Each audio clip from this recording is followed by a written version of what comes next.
ओम नमो भगवते वासुदेवाय।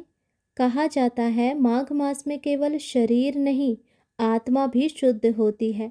यह आत्मा को जागृत करने वाला महीना होता है, क्योंकि शास्त्रों में स्पष्ट कहा गया है कि माघ मास में किया गया एक छोटा सा पुण्य कर्म भी अनंत फल देता है। माघ मास की कथा सुनने से पुराने पाप नष्ट होते हैं, मन को शांति मिलती है और जीवन में रुकावटें दूर होती है।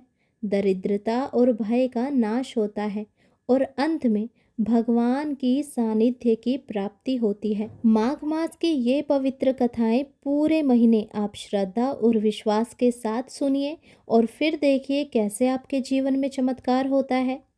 4 कथाएं हमने सुन ली है, आज बारी है 5वें दिन की कथा की। आइए आज की ये पुण्य फल देने वाली कथा शुरू करते हैं।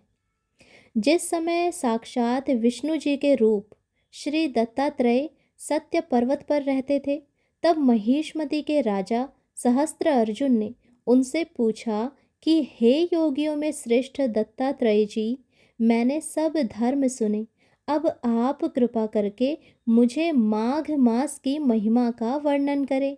आखिर ये पवित्र महीना इतना खास क्यों है? तब दत्तात्रेय जी ने कहा कि हे राजन, एक प्राचीन इतिहास कहता हूँ।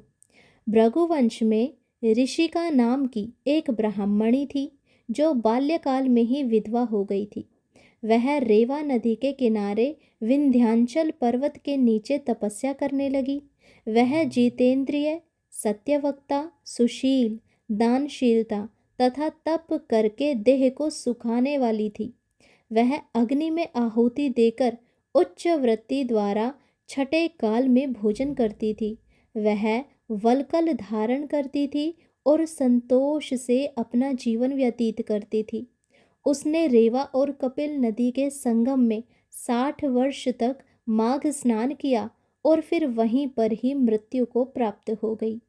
माघ स्नान के फल से वह दिव्य 4000 वर्ष तक विष्णु लोक में वास करके सुंद और उपसुंद दैत्यों का नाश करने के लिए ब्रह्मा द्वारा तिलोत्तमा नाम की अप्सरा के रूप में ब्रह्मलोक में उत्पन्न हुई। वह अत्यंत रूपवती, गान विद्या में अति प्रवीण तथा मुकुट कुंडल से शोभामान थी। उसका रूप, यौवन और सौंदर्य देखकर ब्रह्मा भी चकित हो गए। वह तिलोत्तमा रेवा नदी के पवित्र जल में स्नान करके वन में बैठी थी। तब सुंद व उपसुंद के सैनिकों ने चंद्रमा के समान उस रूपवती को देखकर अपने राजा सुंद और उपसुंद से उसके रूप की शोभा का वर्णन किया और कहने लगे कि कामदेव को लज्जित करने वाली ऐसी परम सुंदरी स्त्री हमने कभी नहीं देखी, आप भी चलकर देखें। तब वह दोनों मदिरा के पात्र रखकर वहां पर आए जहां पर वह सुंदरी बैठी हुई थी और मदिरा के पान विहल होकर काम क्रीड़ा से पीड़ित हुए और दोनों ही आपस में उस स्त्री रत्न को प्राप्त करने के लिए विवादग्रस्त हुए और फिर आपस में ही युद्ध करते हुए वहीं समाप्त हो गए।